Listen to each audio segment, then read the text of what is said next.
அனன்யா தனது சேரில் மிகவும் அமைதியாக அமர்ந்திருந்தாள். அப்போது அவளுக்கு அடுத்ததாக அமர்ந்திருந்த நிறுவனத்தின் சீஃப் ஃபைனான்சியல் ஆபீசர் மௌத்திக் கூறினார், அனன்யா, டெண்டர் கிடைக்காததால இன்வெஸ்டர்ஸ் எல்லாரும் பின்வாங்கிட்டாங்க. The balance sheet also doesn't look good.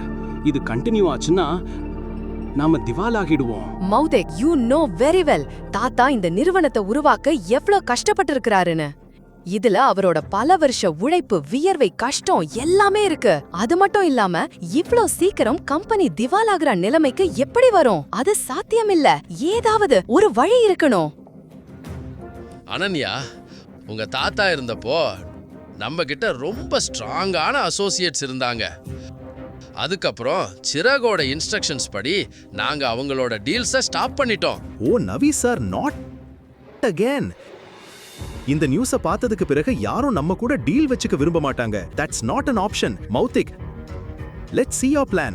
Desai, Ravikanth அனன்யாவின் தாத்தாவின் பழைய விசுவாசமான நண்பர் மற்றும் அனன்யாவின் தாத்தாவுடன் சேர்ந்து இருவரும் சிங் இண்டஸ்ட்ரீஸை விரிவுபடுத்தினர். ஆனால் இப்போது அவர் பேருக்கு தான் நிறுவனத்தின் ஃபைனான்சியல் அட்வைசராக இருந்தார்.